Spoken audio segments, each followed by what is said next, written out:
My mother-in-law, Opal, is 87 years old. She grew up poor in rural Kentucky during the Depression. She has never once bought a box of plastic wrap in her entire life.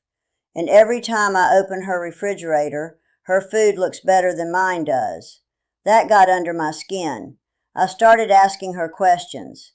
Then I started researching the science behind what she was doing. What I found out changed how I store food in my house permanently. Opal didn't avoid plastic wrap because she read an article online. She avoided it because she never needed it. She learned to store food the right way before plastic wrap was even invented. And it turns out the methods she learned are backed by real food science that most people today have never heard of. I'm going to walk you through exactly what she used, why it works, and what the chemistry of plastic wrap actually does to your food.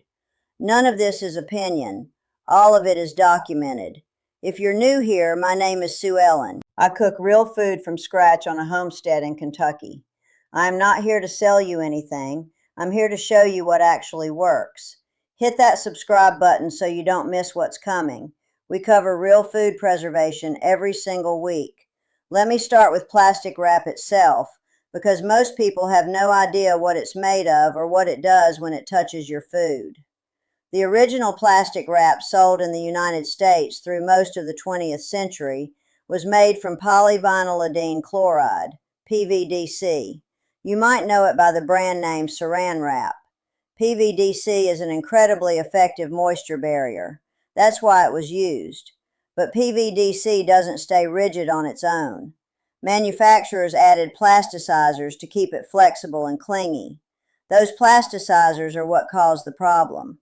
Plasticizers are chemical compounds that get added to hard plastics to make them soft and pliable. The most widely studied group of plasticizers is called phthalates. Research published in peer-reviewed food safety journals has documented that phthalates can migrate from plastic packaging into food, particularly into fatty foods. Fat is the key factor. Phthalates are lipophilic, which means they are attracted to fats and oils. When plastic wrap touches cheese, meat, butter, or oily leftovers, the migration rate goes up. This is not a fringe theory. The European Food Safety Authority issued formal guidance on phthalate migration from food contact materials. The FDA has restricted certain phthalates in food contact applications in the United States. The science on migration is established and documented, not disputed. Now, many manufacturers switched away from PVDC to polyvinyl chloride, PVC, or polyethylene in response to consumer pressure. And then you started seeing BPA-free labels on plastic products. BPA stands for bisphenol A, another plasticizer that drew significant regulatory attention. Removing BPA sounds like a fix. It isn't. BPA-free does not mean plasticizer-free. When manufacturers removed BPA, many replaced it with structurally similar compounds, BPS, BPF, and others. Research from academic food chemistry labs has found that some BPA replacements show similar or comparable hormonal activity in biological tests. The BPA-free label tells you one specific chemical was removed. It tells you nothing about what replaced it.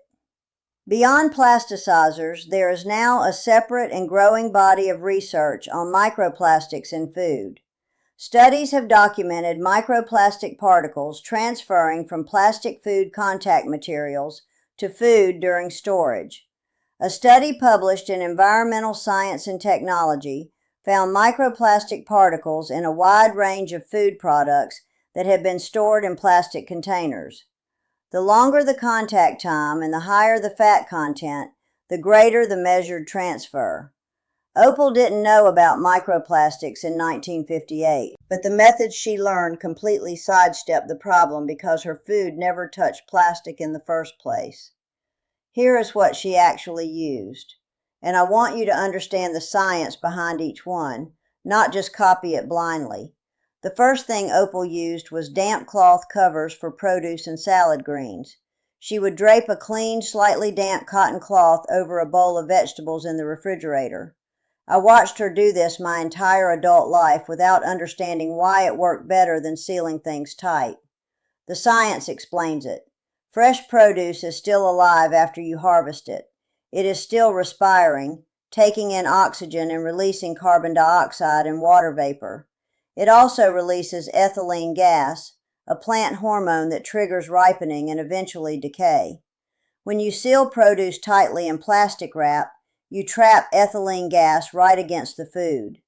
Some vegetables are extremely ethylene sensitive. Broccoli, lettuce, carrots, and leafy greens deteriorate faster when exposed to concentrated ethylene. A damp cloth cover allows gas exchange. Ethylene escapes. Excess carbon dioxide escapes. The moisture in the cloth slows surface desiccation. That's the wilting you see when greens dry out. The result is that the produce stays fresh longer without sealing in its own decay trigger. Opal's covered salad greens regularly lasted 5 to 7 days in the refrigerator without wilting. Mine in a sealed plastic bag would turn slimy in 3. The moisture vapor transmission rate, MVTR, is the technical measurement of how much water vapor passes through a material over time. Different foods need different MVTR from their storage environment. This is fundamental food science that the plastic wrap industry never explains to you. High-starch vegetables like carrots and celery need some moisture retention, but also some airflow. Soft leafy greens need airflow and humidity together. Meat and fish need low MVTR, almost sealed, to prevent surface oxidation. Cheese needs moderate airflow to breathe and age properly. One-size-fits-all plastic wrap cannot optimize for all of these needs simultaneously. The second method Opal used was inverted plates and glass lids. If she had a bowl of leftover soup, she placed a plate directly on top of the bowl. If she had half a watermelon, she placed it cut side down on a plate. If she had a pot with a lid, the food stayed in that pot with the lid on. No plastic, no waste, no migration. The logic is straightforward. You are not adding anything to the food. You are simply limiting its exposure to air. Oxidation, the chemical reaction between food components and oxygen, is one of the primary drivers of flavor degradation and rancidity in stored food. Reducing the surface area exposed to air slows oxidation. A plate over a bowl does exactly that. It doesn't require any new material to be manufactured, shipped, sold, or discarded. Glass lids that fit standard bowls do the same job with a tighter seal. Glass is chemically inert. It does not migrate anything into your food, regardless of fat content, temperature, or contact time. The FDA classifies glass as generally recognized as safe for food contact with no restrictions. That cannot be said for any flexible plastic wrap currently on the market. The third method Opal swore by was paper bags for bread. Not plastic, not airtight containers, paper. And this is the one that surprises people the most, because we've been conditioned to think airtight is always better. Bread crust is a dehydrated outer layer. The Maillard reaction, the browning chemical reaction between amino acids and sugars at high heat, creates both the color and the structural integrity of a bread crust. That crust is slightly porous and low in moisture. Sealing bread in plastic creates a microenvironment where the moisture from the crumb, the soft interior, migrates outward to the crust, making it soft and gummy. If you've ever bought a crusty artisan loaf and sealed it in plastic overnight, you know exactly what I'm describing. The crust disappears. Paper allows controlled moisture exchange. The crust stays intact because excess moisture escapes through the paper. The crumb doesn't dry out completely because paper still slows moisture loss relative to open air. For bread that is 2 to 3 days old, a paper bag maintains texture far better than plastic. For long-term storage beyond 4 or 5 days, the correct method is the freezer, not a plastic bag. Opal knew this without reading a food science textbook. She had learned it from her mother. Now I want to talk about beeswax wraps, because this is the method that has gotten the most attention in recent years, and a lot of people are doing it wrong. Beeswax wraps are coated fabric pieces that use the natural properties of beeswax to create a pliable, somewhat water-resistant, breathable cover. The warmth of your hand softens the beeswax enough to mold the wrap around a bowl or over a piece of food. When it cools, it holds its shape. Commercial beeswax wraps are available now, but you can make them at home. The ratio I use, and that Opal used before these were ever sold in stores, is roughly a combination of beeswax as the primary base, pine resin for stickiness and cling, and a liquid oil like jojoba oil for flexibility and to help the resin blend with the wax. The specific working ratio I've settled on after years of making these is approximately 3 to 4 parts beeswax to 1 part pine resin to a small amount of jojoba oil, roughly a tablespoon of oil per 4 ounces of wax mixture. You melt these together, brush or drizzle the mixture onto cotton fabric, and let it set. Pine resin is critical to the cling. Without it, beeswax wrap won't stick to itself or to a bowl edge. The resin creates the tackiness that makes the wrap functional.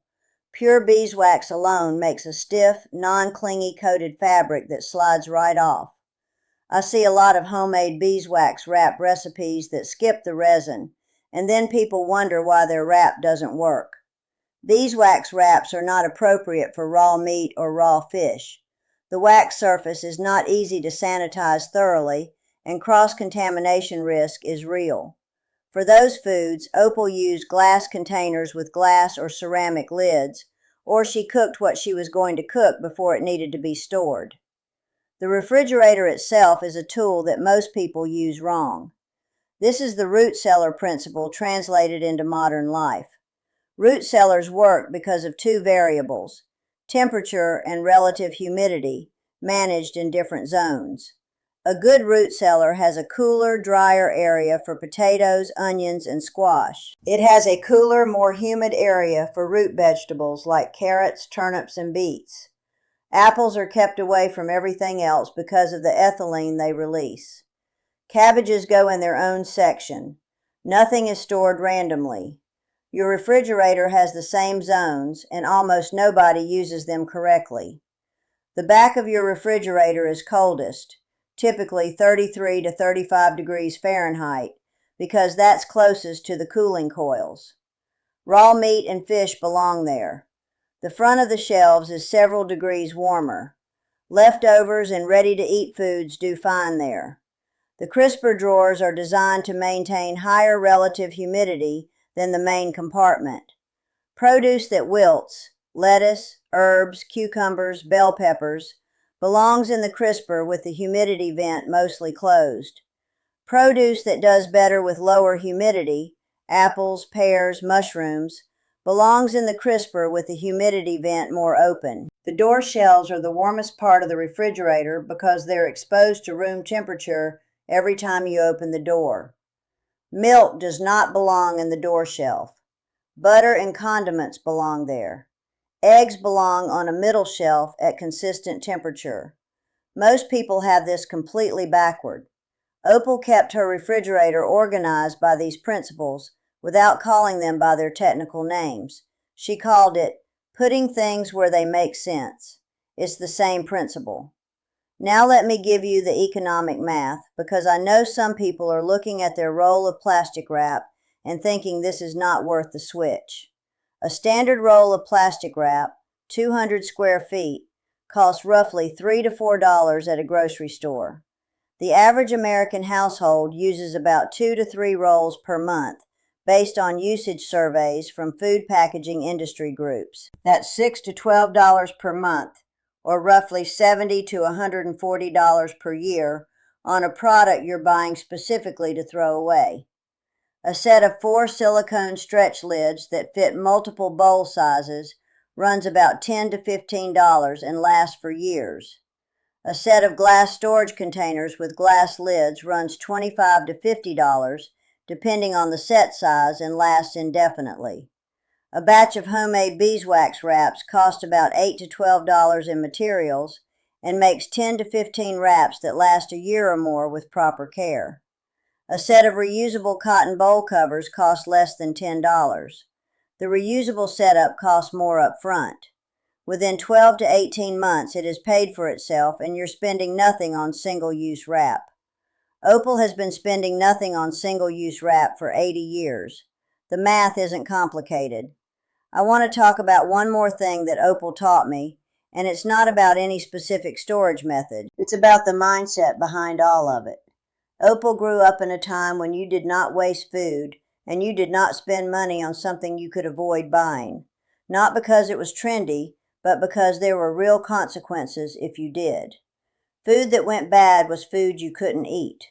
Money spent on packaging was money not spent on actual food. Every method she used came from that discipline. She would look at a roll of plastic wrap and see what it actually is, a product designed to be bought repeatedly, used once, and thrown away. The store makes money every time you run out.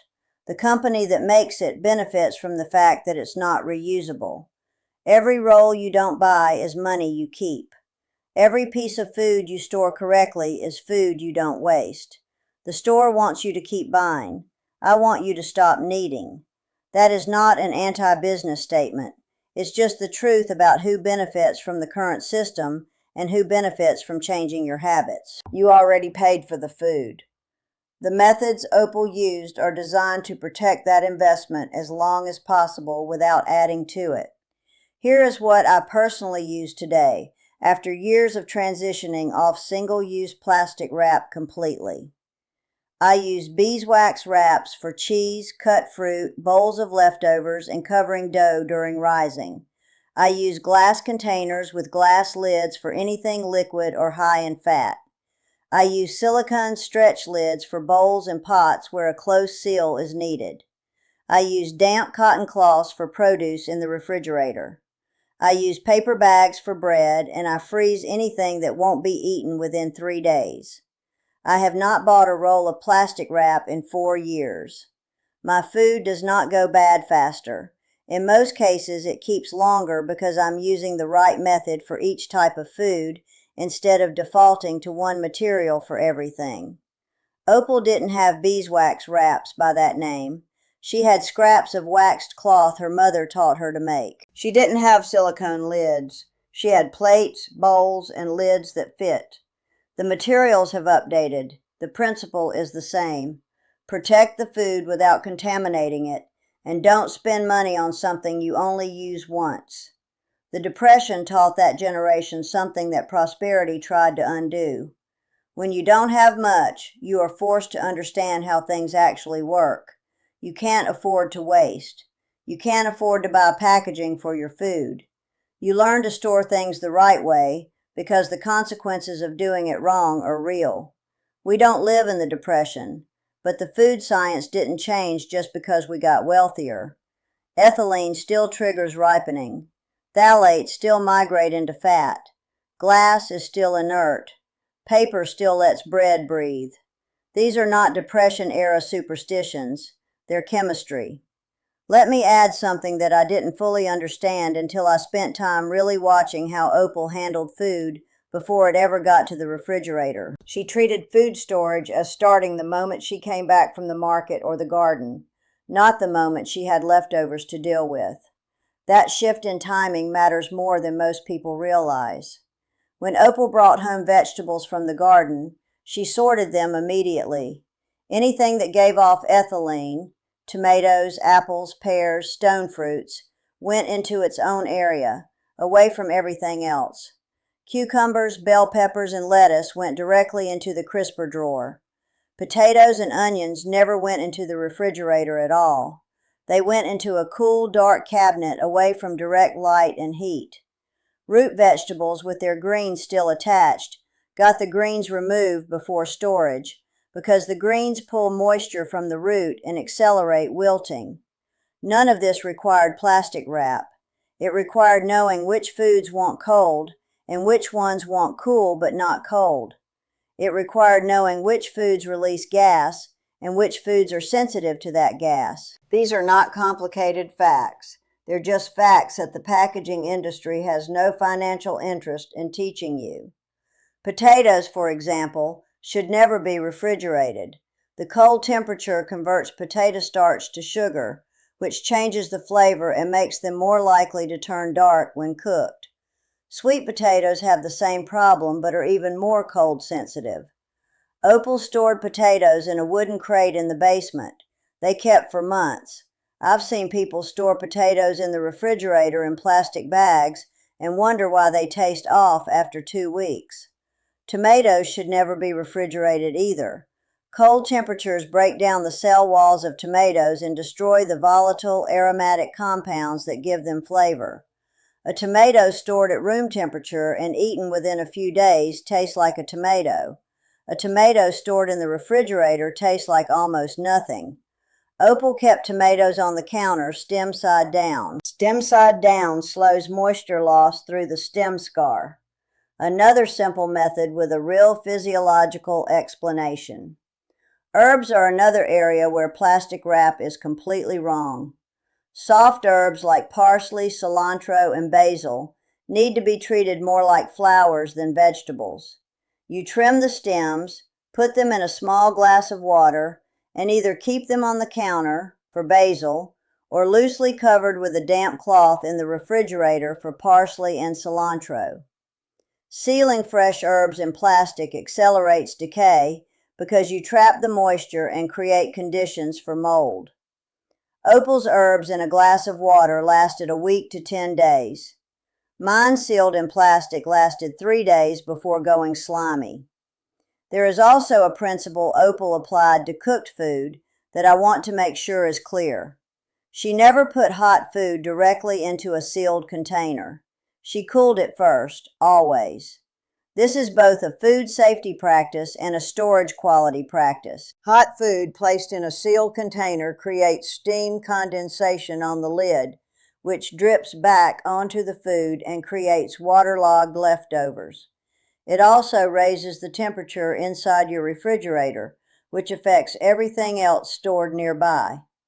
Opal's method was to spread hot food out in a wide, shallow dish to cool quickly, then transfer it to the appropriate container once it was close to room temperature. The USDA recommends cooling cooked food to below 40 degrees Fahrenheit within 2 hours. A shallow dish accelerates that process because it increases surface area and allows heat to dissipate faster. Then a plate on top or a glass lid, not plastic wrap, finish the job. I want to address one more practical concern that I hear from people trying to make this switch. What about wrapping sandwiches for lunch? What about covering a plate to take to a potluck? These are the use cases where people feel like plastic wrap is irreplaceable. For sandwiches, beeswax wrap works perfectly. You wrap the sandwich the same way you'd wrap it in plastic. Fold and press, and the beeswax holds its shape until you open it. For a covered plate traveling to a potluck or a neighbor's house, a clean dish towel tied around the plate works. Opal did this her entire life. I have seen her deliver an entire pie covered with a dish towel, and it arrived intact every single time.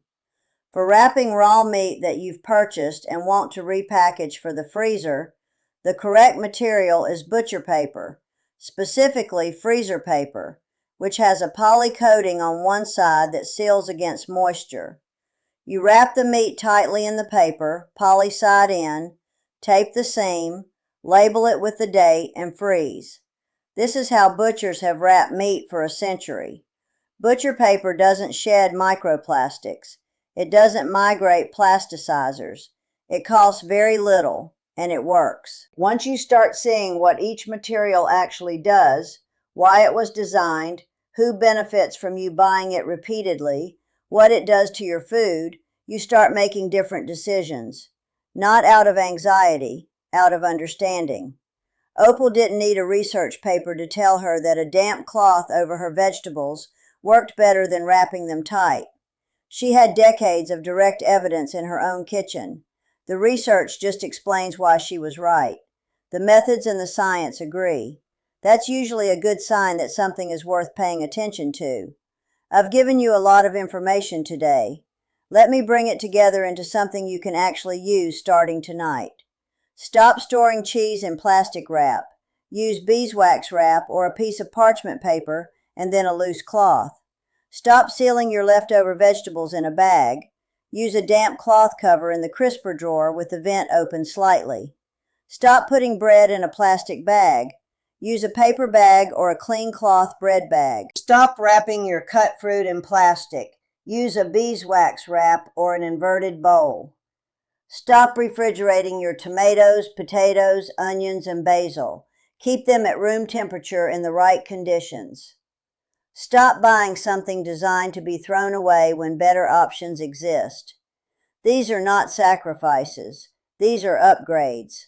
The food keeps better. You spend less. You stop feeding a system designed to make you dependent on a product that has no business touching your food. Opal figured this out without any of the science. The science just confirms what 80 years of correct practice already demonstrated. Her refrigerator is proof enough. Opal is 87. She still cooks. She still stores food the same way she always has. Her refrigerator is organized, her food stays fresh, and she has never once bought plastic wrap. If that sounds like something worth paying attention to, you're in the right place. If this video helped you see your kitchen differently, subscribe right now. Every week we go through real food science, real preservation methods, and real homestead cooking. No fluff, no products to push, no trends. Just what actually works. I'll see you in the next one.